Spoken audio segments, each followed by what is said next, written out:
He's on the Political Pirate Podcast. Join Captain Ted Yoho and the Salty Dog, John Martin, as they search far and wide for the greatest treasure of all, the truth. From local Florida news to nationwide stories and the globe beyond, we've got it all mapped out. Now here's your hosts, the Salty Dog, John Martin, and Captain Ted Yoho. Well, good frosty morning to you, ladies and gentlemen. Welcome to the 3Ps, the Political Pirate Podcast, with the host of the show, the old Salty Dog here, John Martin. And from Weelaca, Florida right now, we've got the captain of our pirate ship, none other than Mr. Ted Yoho. Good morning, Ted. Good morning, John. And it has been a frosty morning. This is not a day you want to be on the water. Actually, today is. Yesterday and a couple days before that, it was miserably cold and the wind was blowing. Being right on the water, the level of humidity just soaks. Doesn't matter what kind of clothes you have on, it goes right through them, right to the bone. Absolutely. Well, as I always say to our northern friends up there, turn off that dadgum fan. We've had enough. Right. Blowing down this way more than enough. But before we get into the meat and potatoes of the show, I just want to give a shout out to everybody to say, support our cause. The cause is to educate, motivate, and activate people so that we can save this country from the abyss it seems to be sliding into. And we need your help to do that. So call Freddie, that number you see there, and support our show. We'd greatly appreciate it. Be a part of the team. That's right. And pass that on to all your email friends and just say, tune in, help us get this word out. There are so many things going on, John. I just listened to a podcast by Michael Flynn that was on Miranda Devine. And the stuff that he talks about that he knows is going on and where we're heading, it's enough to scare everybody. And he goes into the elections and how the Democrats with the influx of the immigration, that was all intentionally, which we always kind of felt that. And it was for changing the demographics of America and getting people on the voter rolls that will support their cause. And the outside influence, mainly China, he said, is the one putting the majority of the money, and then you have the Soroses and things like that. So this is why it's important to get people educated on what's going on and why we've got to be prepared for this next election.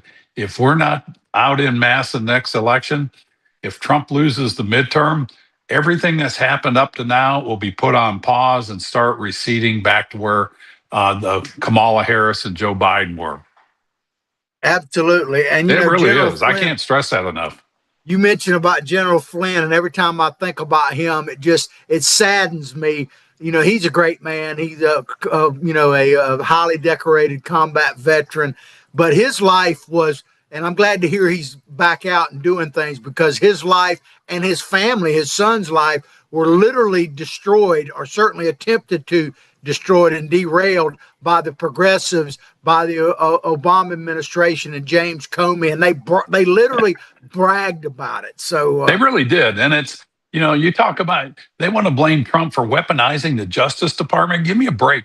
Look at what they did to General Flynn. There's a documentary out that he put out. His son almost committed suicide for the garbage they went through, that the Obama administration put him through.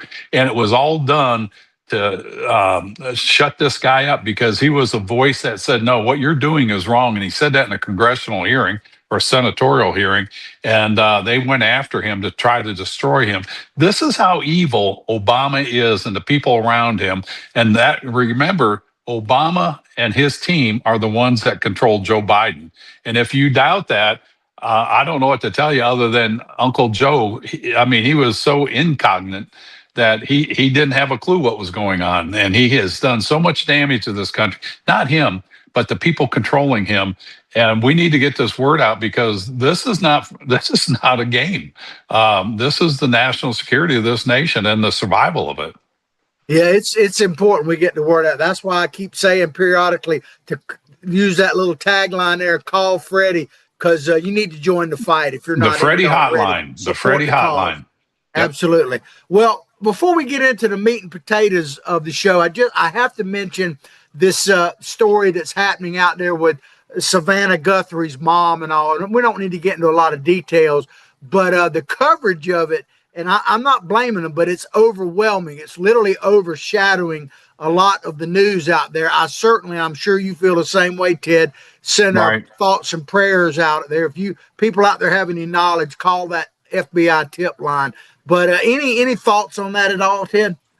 No, I just again, this is crazed people. They're going after people, terrorizing them, and nobody needs to go through this. No elder person, no family member.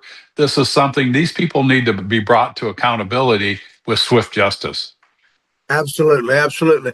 Well, I want to get into a story that has been completely, from what I've seen, overshadowed, but could be the biggest story so far, depending on how you look at it. And it's getting like very little coverage. But I'm going to kind of use as a template a USA Today article. It says Trump to let START nuclear treaty with Russia expire, which is a nuclear arms treaty. And you know, Ted, we talk a lot about the civil war that's either going on or pending within the country and what a threat that is. But shouldn't we be at least concerned about nuclear war?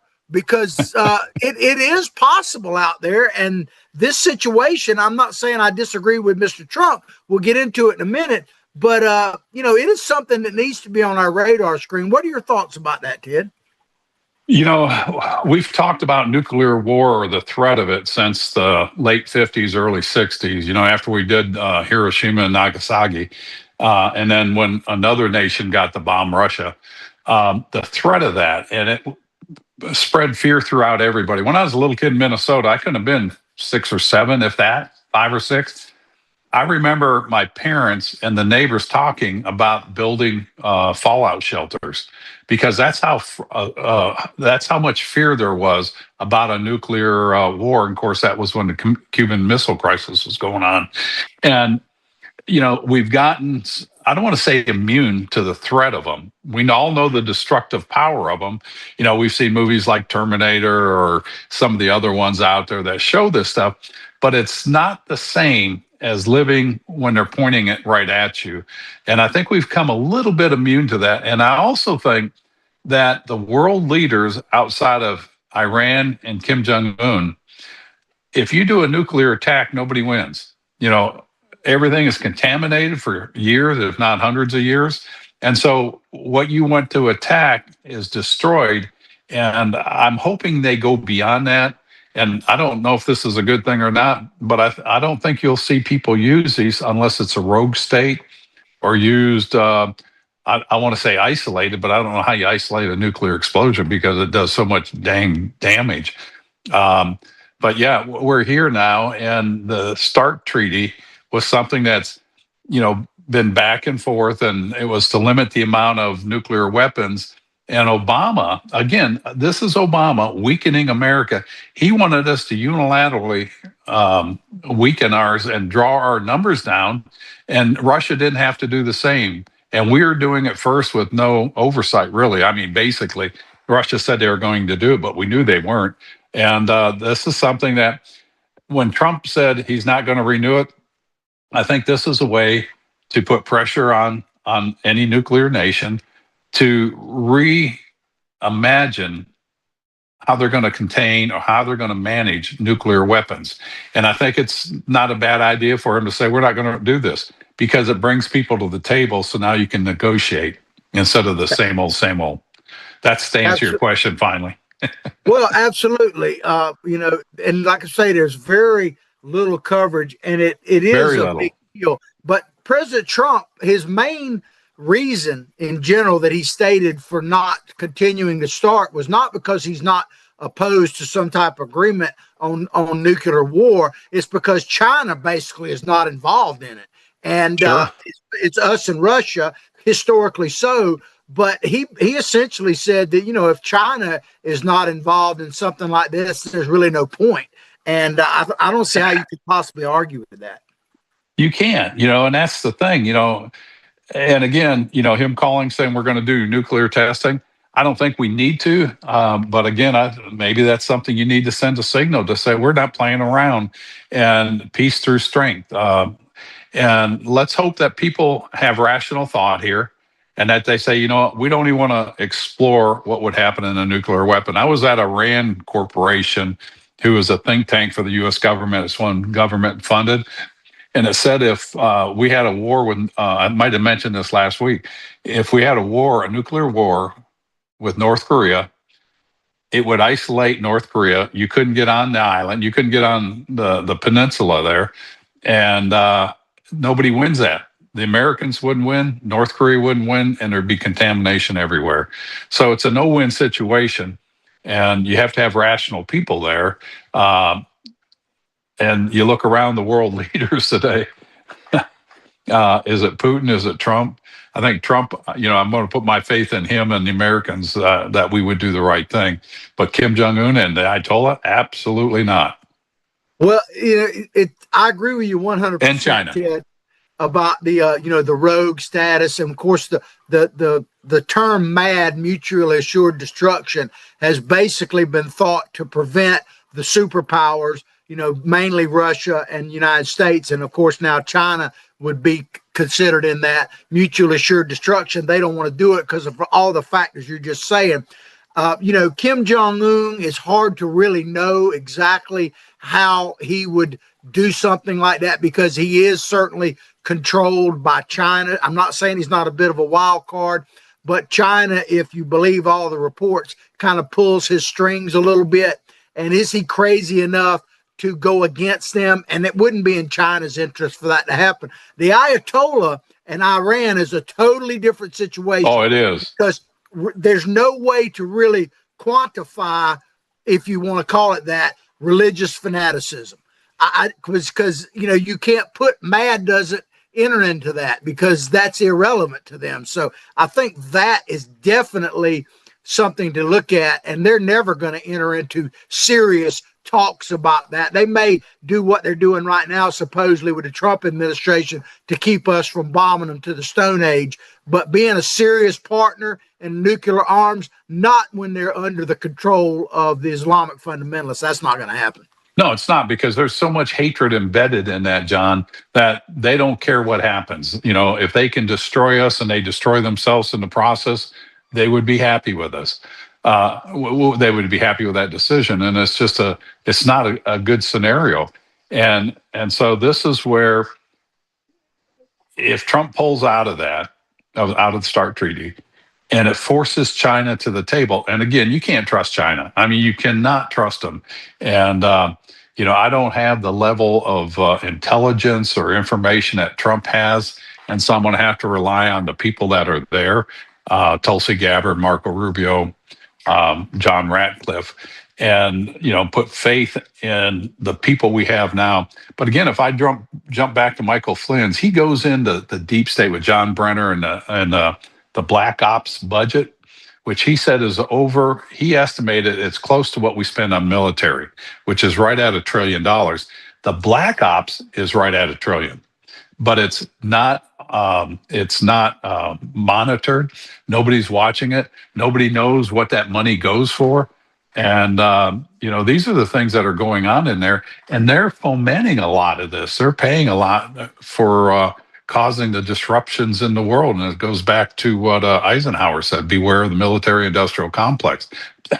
We know that's real, and General Flynn goes into that. And so all these things work into this, and we're having this discussion on nuclear weapons. Keep in mind, when Ukraine gave their weapons up in the peace treaty, I forget the name of Balfour Peace Treaty, there are 5 nuclear weapons that are unaccounted for, floating around somewhere in the world. They're in somebody's hands. We just don't know whose. Yeah, and as far as what's happening in the world right this moment, it's interesting that take the Ayatollah aside. I'm not downplaying it, or Kim Jong-un. I wish we could take them aside. Right. They're in a certain category. But the only real big-time world leader, that has nuclear weapons, that is actually talking about using them, I think it's more of a threat than anything else, is actually Putin. Yeah. He's the only one that's really not threatening the United States. He's kind of halfway said, that, hey, if you escalate it, it could cause that. But he's directly threatened to use nuclear weapons in Ukraine. Whether that's an idle threat or not, I don't know. But what are your thoughts about that? I don't think that's something you should threaten with. And this is something I said about Iran. I was on the side that, I'm not going to dictate to a country like Iran, whether you're going to have nuclear weapons or what. If you want them, get them. But, there's a responsibility goes with them. And let me tell you, wherever you point them, you better be aware. You better not threaten us because the game's over. And, there's so much responsibility that goes with those nuclear weapons. And that was one of the reasons Ukraine gave them up. It cost over $5 billion a year to maintain those weapons, and they couldn't afford it. And so somebody like Iran, they're not going to maintain them properly. I think what Trump did, I was worried that when he went into Iran and bombed, it was going to escalate another war. And some people say it is. It's just being played out. It's a mess. And this is why we've got to have good leaders leading this nation. Iran wouldn't have been to that point had it not been for Obama with the JCPOA, the Iran nuclear deal. Trump took us out of that. Biden put us back in. Trump took us out. And if we don't have strong policy, John, foreign policy, you get a weakened nation. And the Obamas and the Bidens, one and the same, have weakened this country beyond repair. And we cannot afford to go backwards. And this is why we're on the show, to educate, motivate, and activate people. These elections matter more now because the failure of America is more consequential, not just here in America, but everybody around the world. And these things do matter, and elections matter. And this is not a time to sit out. Well, you always hear that phrase. It's almost cliche that about this is the most important election in our lives and all of that kind of stuff.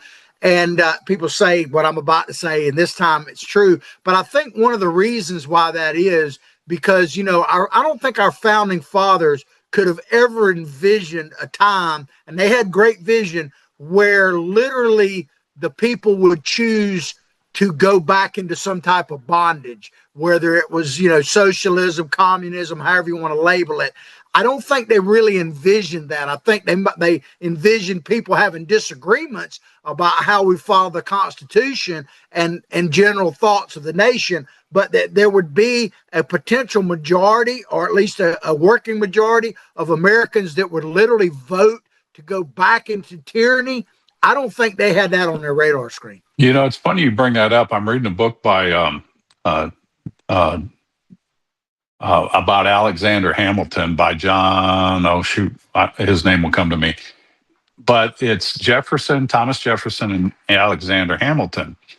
Jefferson was away as a Secretary of State or as an ambassador over in Europe for 7 or 8 years. He comes back and he goes, I cannot believe how the people of America have swayed back to where they were and wanting more of a kingship in America than our constitutional republic that we fought so hard to get. So this is human nature, I think, is what is illustrated here, because this was in 1784, I think it was, and it was roughly 8 years after the Revolution.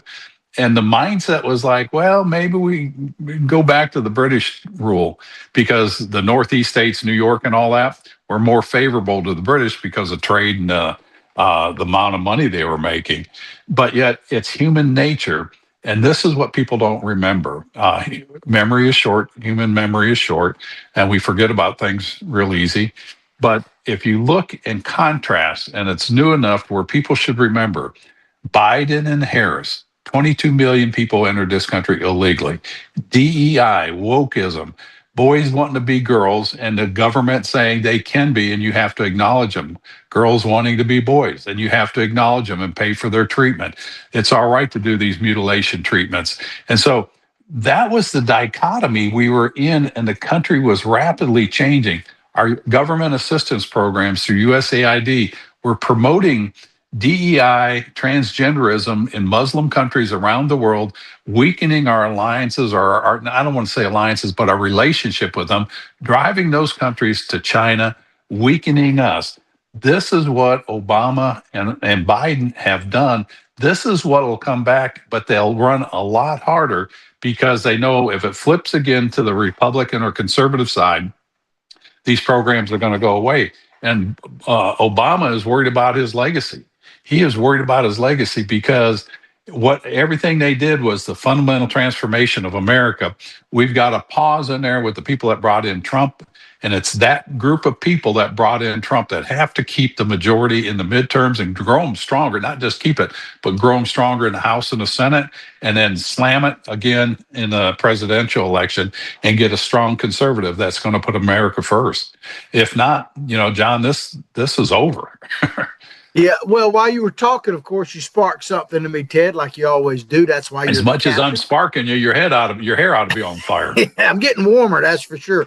But the thing is, people tend to forget that or they don't understand that liberty, freedom takes personal responsibility.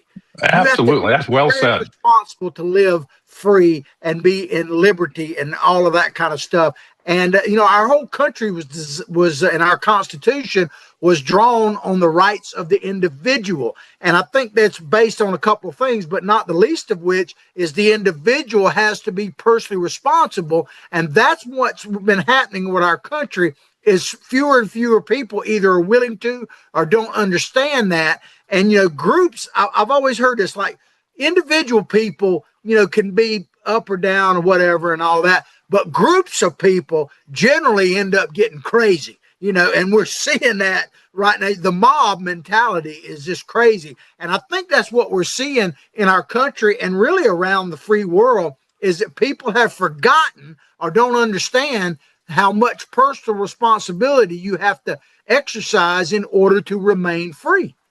You brought up you sparked into something in me, a great contrast.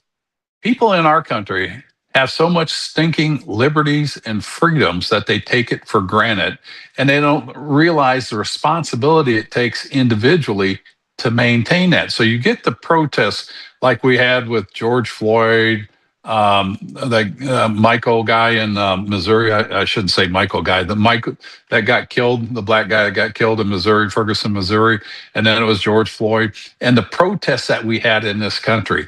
And I know we're going to do something on the ACLU that wants to chastise the United States at the UN, and so the people in this country are protesting because they have liberties and freedoms, but they're protesting to protect the people that are here illegally, the rapists, the violent criminals, things like that, drug dealers, all those things they're protesting to keep that and to protect those people. Whereas on Iran, they're protesting for liberty and freedom and to get away from authoritarian control. And so you get this dichotomy, they look at us and what are the Americans complaining about? They've got, running water, they've got electricity, they can watch anything they want, they can go anywhere they want, and they're protesting. In Iran, you can't do any of that, and they're protesting. And so they're doing the right kind of protesting. They're on the right side of history. These useful idiots, as a lot of people call them, they're just lost. They take stuff for granted and think, oh, look how bad America is. You've got some great video clips here I think we ought to go into. Yeah, I want to we're getting ready to take a commercial break, but before we do, I want to play this video that kind of shows you what people were going through, like in the 50s and all that. Do you remember these? Do you remember this one? I remember them after the fact to a certain extent, but I want to warn people. I think Ted Yoho is in this video. I'm not sure, but let's check it out and we'll be right back. Carolyn and I, we were walking back from fourth grade, PE. Yeah. Check out this video, Duck and Cover. Be sure and remember what Bert the Turtle just did, friends, because every one of us must remember to do the same thing. That's what this film is all about. Duck and cover. Paul and Patty know this. No matter where they go or what they do, they always try to remember what to do if the atom bomb explodes right then. It's a bomb. Duck and cover. Sundays, holidays, vacation time, we must be ready every day, all the time, to do the right thing if the atomic bomb explodes. Duck and cover. That's the first thing to do. Duck and cover. First, you duck. And then you cover. You duck and cover tight. Duck and cover under the table. It's a bomb. Duck and cover. He did what we all must learn to do. You and you and you and you. Duck and cover.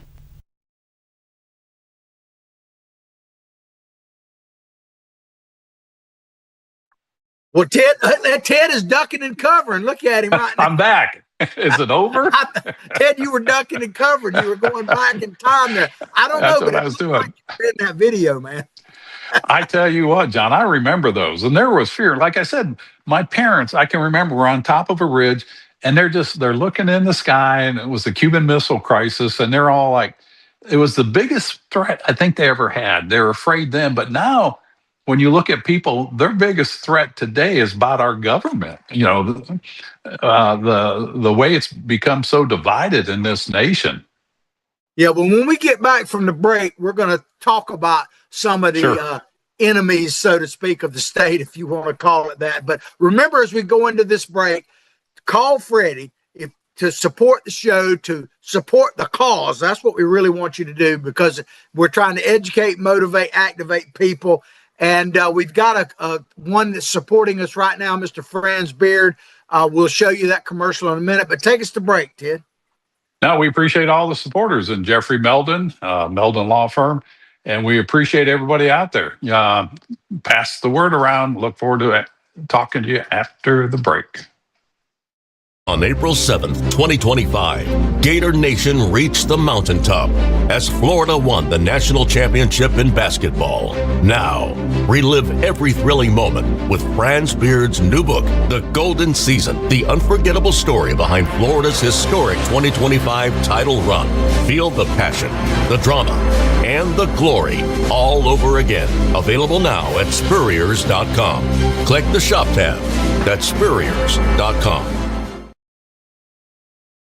And there you have it. That's Mr. Franz Beard that you saw there. He's written a book. He's written several. He's a great sports author, and the book is about the championship season, all about the championship season of the UF Gator men's basketball team last year.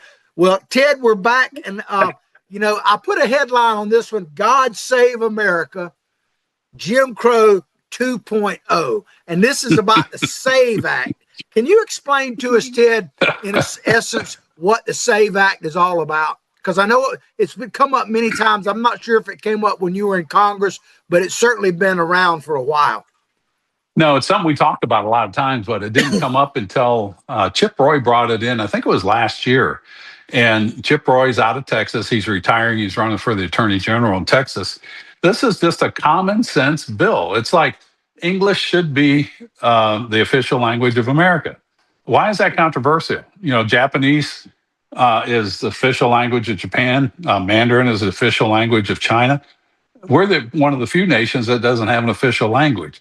And so the SAVE Act is strictly about voter identification. This is a common sense thing. Voting is one of our most sacred privileges and our rights as Americans.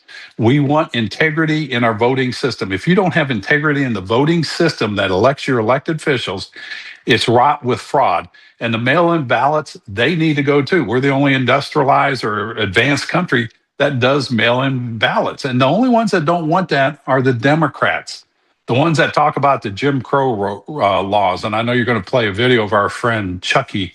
The SAVE Act is just a common sense act. You know what? I read it this morning. It's short, it's succinct, and it's practical, and it needs to be enacted. But there's only 110 co-sponsors on the Republican side, no Democrats at all.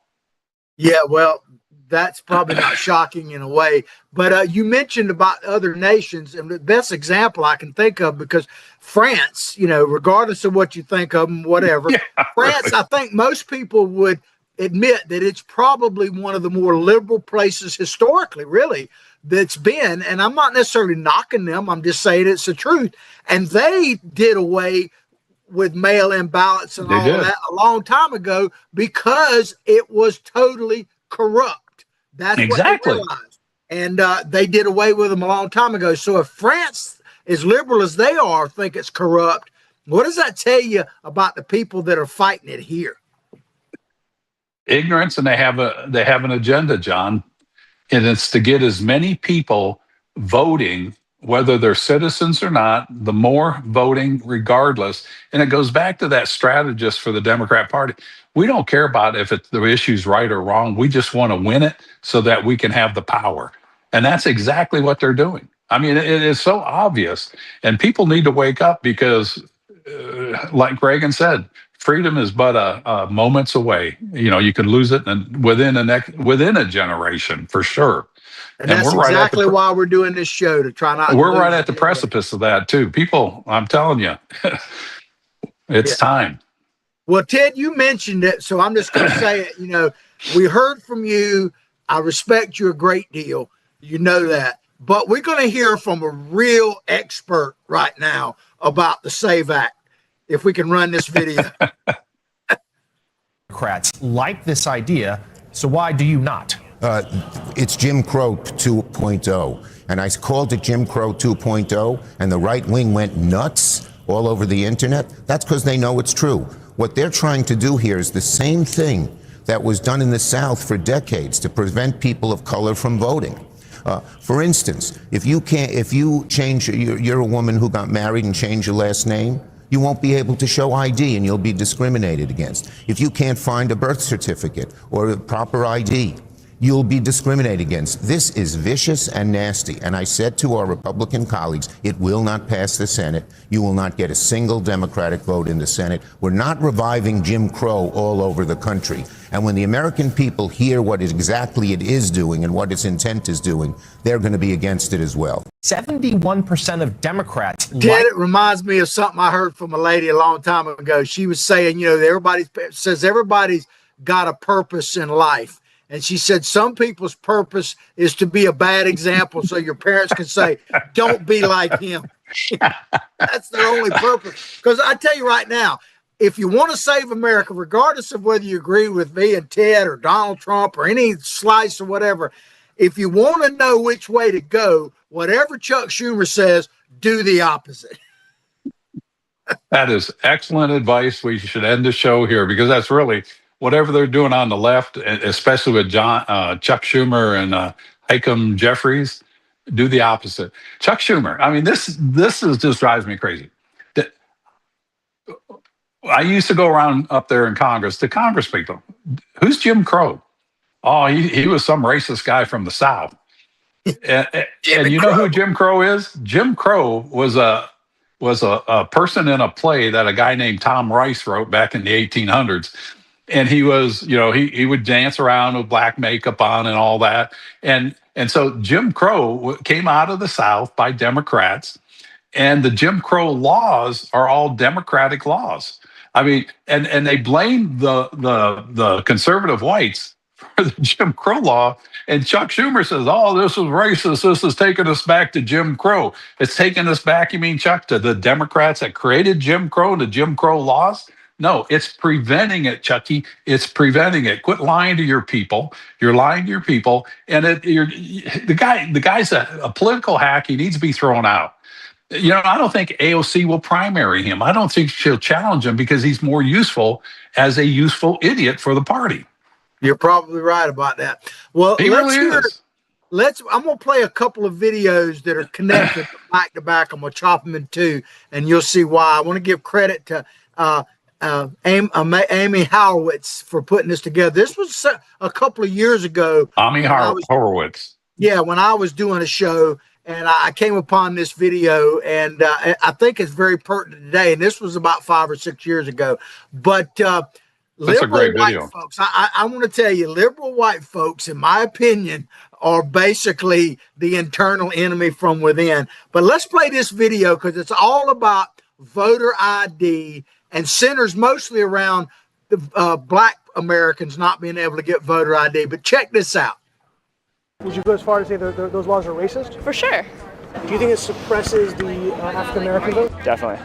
Tell us how. Because they're less likely to have state IDs. Minority voters are less likely to have the kinds of IDs that have been described or required. These type of people don't live in areas with easy access to DMVs or other places where they can get identification. You can always get IDs, you do over the internet, Does that also make it difficult for black people in particular? Yeah, you have to have access to the internet. You have to be able to pay an internet service provider for certain fees. Do you think that's harder for black people to go online? Well, I feel like they don't have the knowledge of how it works. A lot of people have smartphones, but you might not have data. For most of the communities, they don't really know what is out there just because they're not aware or they're not informed. I also think there's a Well, I cut it off right there, Ted, because it goes on even longer with those liberal white folks up there talking about black people can't get the vote. Can't get the ID because they can't get to the DMV. They have no internet access. There's another part that says, oh, they all committed a bunch of crimes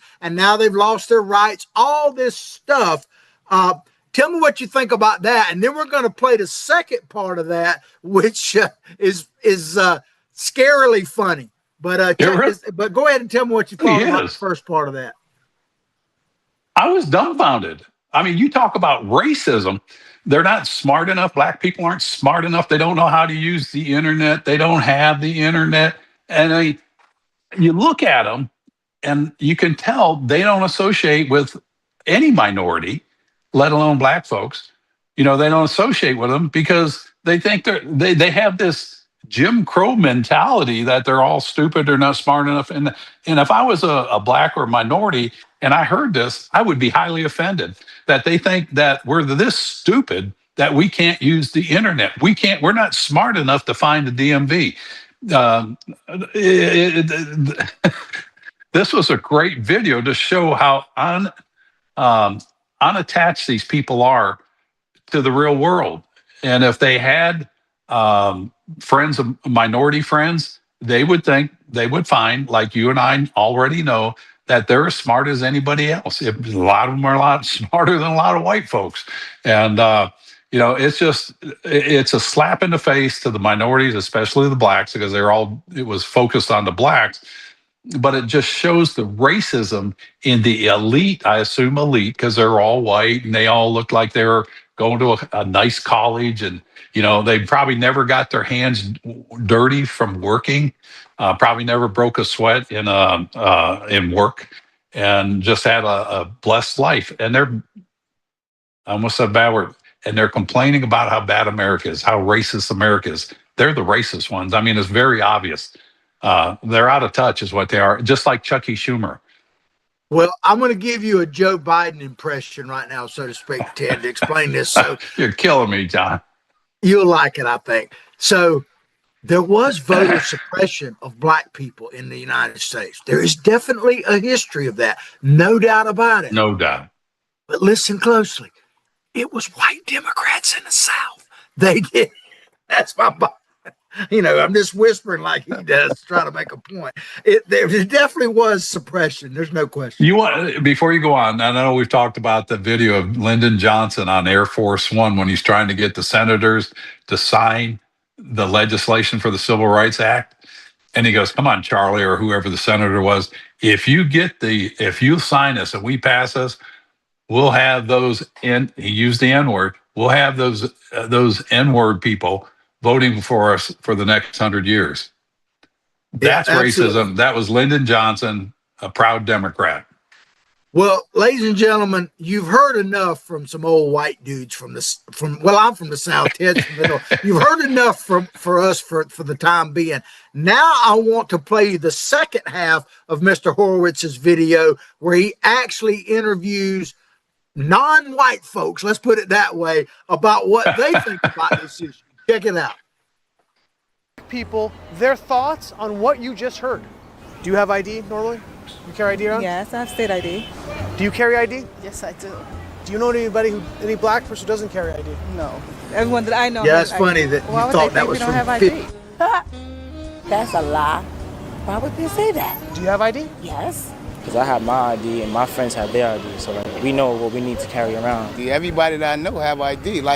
That's one of the things you need to walk around with New York with, ID. Do you know any black adult who does not have ID? No, I don't. Is it a weird thing to even say that? Yes, it is. What is this, some type of trick candy camera? I know, right? That's the only thing I brought with me. Those are legit IDs. I heard a lot also that black people can't figure out how to get to the DMV. Really? What does that say to you? I know it's that on 25th Street. Do you know where the DMV is around you? It's on 125th Street and 3rd Avenue, I believe. You know how to get there? Yeah. Would you have a problem getting there if you had to get there? No. I know these sound like silly questions. You know how to get to the DMV? Of course. You know where it is? Yes. You can get there? Uh-huh. No problem. No problem. Just checking. Okay. And I also heard a lot that black people, especially poor black people, have no access to the internet, can't figure out how to use the internet. That's just stupidity, honestly. Everybody has access to the internet. Even a little kid can figure out how to work the internet. I had access to the internet for years. You know how to use it Well, properly? Ted, you and I probably know a lot, but those people interviewed in that video, which was in the streets of New York City in Harlem, interviewing black people, I would say they are more of authority on what they deal with than any old white dudes like you, me, and you. And you heard it straight from them. I mean, it is ridiculous, Ted. Doesn't Chucky Schumer represent those people? He does. Chucky, you ought to go to your district. You ought to go to Harlem and visit with people and ask them about that. And you're going to have the Al Sharptons. Oh, this is racism and it's race baiting is what it is. The average citizen, I don't care what color you are, what nationality, they have more common sense than Chuck Schumer. And they know this is all a bunch of BS and a political ploy to divide America instead of bringing it together. Chuck, get out of here. No, stay in there as a minority member because you're doing the party justice. Yeah, I tell you. So, this debate about the SAVE Act, that's what we're talking about. If you just tune in about voter ID laws and all that stuff, it does kind of sum up a lot of what's wrong with America right now and why we're sliding on this. And it's not black people, of course, Islamic fundamentalists, all that terrorists. I'm not downplaying any of that. But probably the greatest internal enemy we have right now is what Greg Gutfeld, I got to give him credit for this, he calls AWFLs. And that stands for affluent white female liberals. Because that was the majority of that first part of the video. And if you see who's on the front lines of a lot of this, who probably have the least to complain as anybody, they are awful about this. And I tell you, I think Mr. Gutfeld is right on track there, Ted. He is, but I hate to divide people.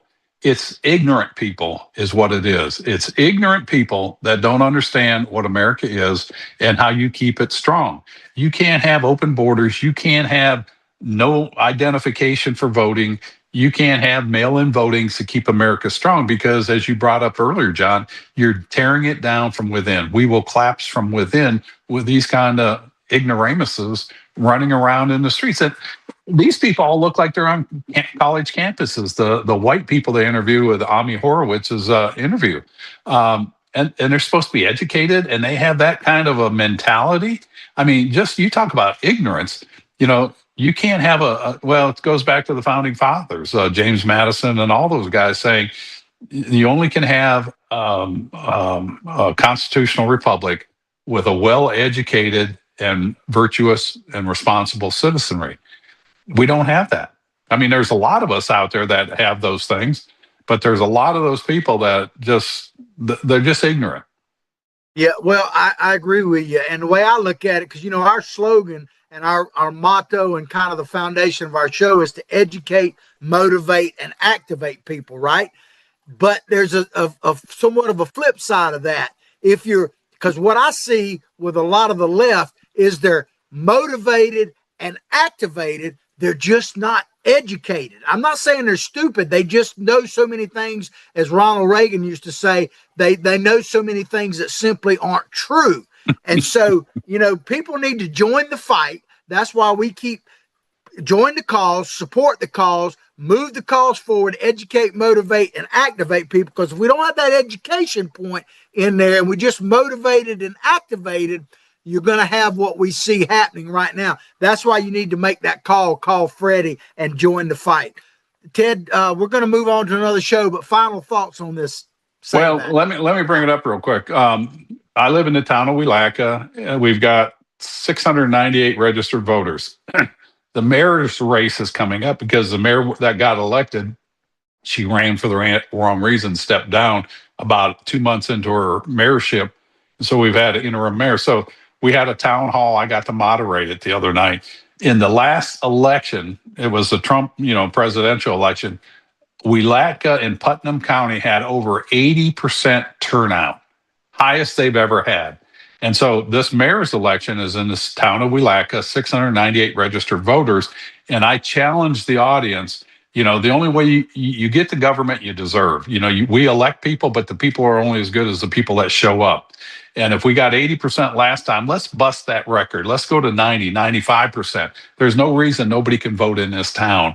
And they've got a qualified candidate that should be elected. And, we'll see how this goes. But this is politics at the very local level. And I know we should probably talk more about local politics.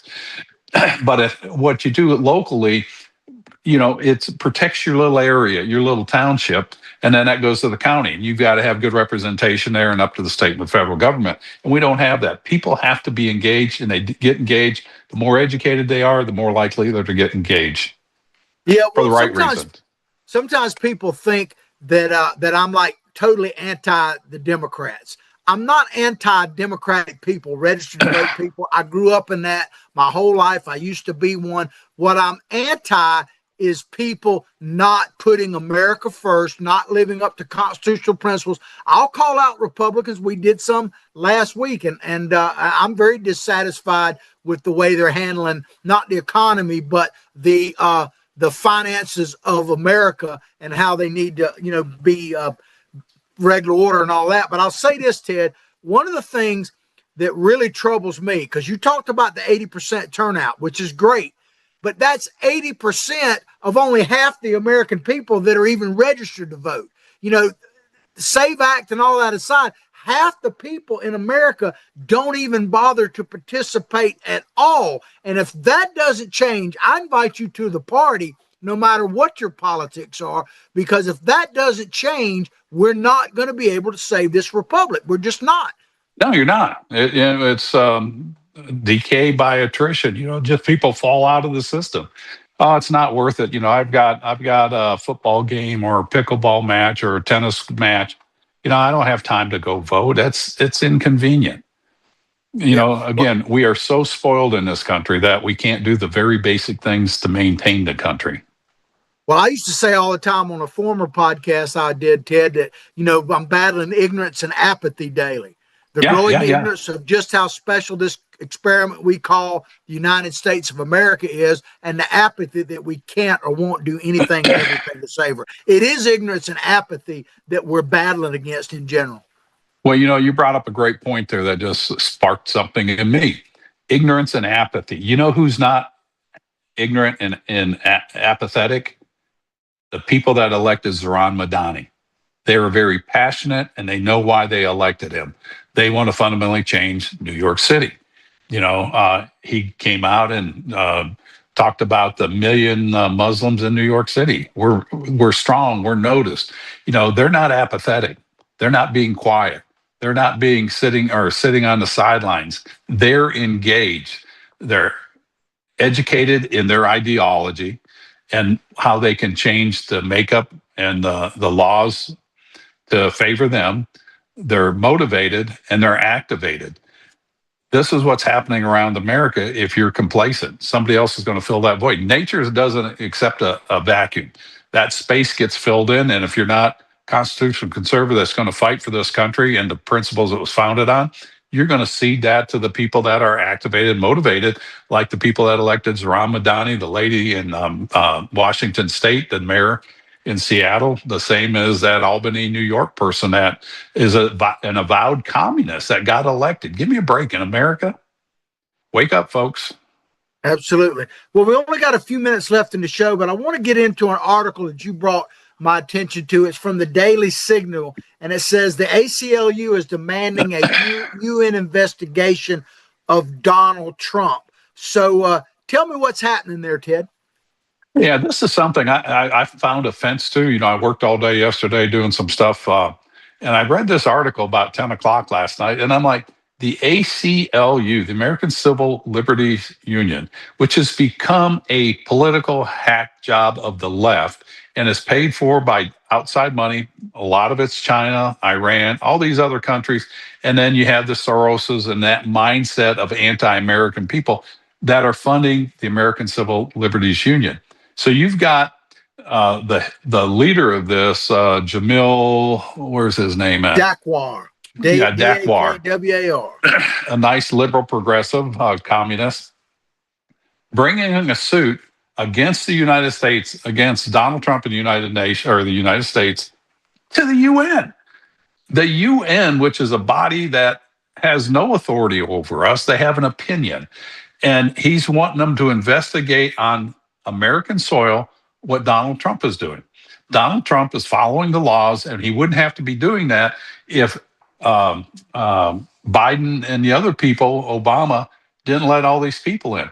So he's saying how that we have to have this investigation by the UN against Trump for his unconstitutional procedures he's doing against the immigrants, and investigate that because it's a threat to America. But what about the threat to America from the people that were here illegal doing the murders, the violent rapes? Any rape is violent, but the violent crimes and all these other things against American citizens. Why is the ACLU union not going after the governors of those states? And if they want to cry out to the UN, take the governors there for not protecting American citizens and protecting their civil liberties. This organization is a very toxic organization. It's very anti-American, and I look forward to the day that they shut it down, because they're not a voice of reason; they're a voice of division, and that's the only thing I can say about that. And I just think it's a joke to cede any authority to the UN for America. And they wanted to have the poll watchers come in when Trump ran the first time and the second time from the UN to monitor our elections. Give me a break. Go do your work somewhere else where somebody will listen to you. We don't need you here. Get out of our country. Yeah, well, shut them down.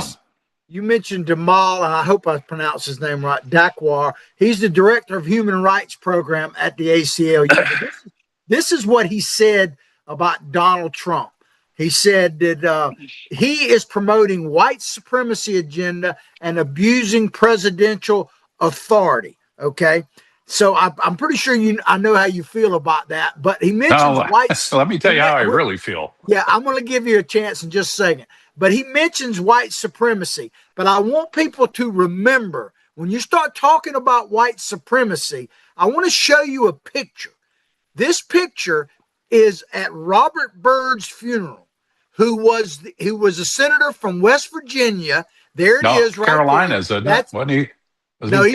He's from West Virginia, okay. And he was the imperial wizard of the KKK. I'm not making this up, and that is a real picture of him in his robes. That is his funeral, and you see Obama, Biden, and Clinton sitting there giving this guy praise. I could play you video after video about it. And this guy was the imperial wizard of the KKK. You just need to get educated before you get motivated and activated, because you've been sold a bill of goods on who's actually in charge of certain things. And that's what they do. All the Republicans with the Jim Crow law. Give me a break. Robert Byrd, West Virginia. And 51 years in the Senate. And, he was just a blatant racist. And Obama shows up there because it's the politically correct thing to do, because Obama wants to support the Democratic Party. But he rails against Jim Crow laws. I mean, give me a break. I mean, these people are so two-faced and disingenuous, and their whole goal is to destroy America. And you said you don't have a problem with Democrats. I do. For the simple fact that if they're supporting and voting Democrat to support that agenda, that is an anti-American agenda, and you're an enemy of my state, of my country, is what I feel. That's my personal belief, and I respect yours. But anybody that can support the agenda of the modern Democrat, you might as well be voting for Mao Zedong or Xi Jinping. Well, along those, I get what you're saying. My point, and I'm not debating because I don't disagree with what you said, but my point is about the education side of this because a lot of people, now people who know and are educated and motivated on that side, whatever. But there are a lot of people that don't know the true history of what happened. They don't know what I just showed you about, the history of that Democrat as the imperial wizard because it's not put in the mainstream media. You got to watch a show like ours to do that. So I would challenge people, if you disagree with me, fine. That's no problem. But watch our show for a few weeks and let me know where I'm wrong. Like Charlie Kirk used to say, prove me wrong because I'm just going to give you the facts as I see it the best I can. You make your determination. Well, those shows like Jesse Waters used to do, the man on the street. There's so many people that do that, and they'll go out and they'll ask people who fought the war between the North and the South, or who was involved in the Revolutionary War. What two countries? People in America grew up here, educated in America, can't answer those questions. I mean, it just shows you the level of ignorance in our country. And then these people grow up, and those are the ones on that video with Ami Horowitz about the identification laws for voting. Oh, that's racist. That's just so racist. Black people aren't smart enough to be able to do that. They can't find the vehicle registration. They don't know how to use the internet. And again, so racist, and that garbage gets promoted by the people on the left. And again, it goes back to the useful idiots. If they can rally the useful idiots and protest and give them signs and give them an Oreo or something, I shouldn't say Oreo because that's racist, a lot of people think, but if they can't get them, these people are just useful idiots, all I can say. And these nefarious actors, regardless of who they are working to destroy this country, and they're using these people, and they'll be the first ones consumed. Yeah, well, I tell you, no one has said it better historically than Thomas Jefferson. So I'll just say this. He said that if you want to be both ignorant and free, you want what never was and never will be. Right. That's just a fact. And Ted, we're about out of time. I'm going to give you the last word on this.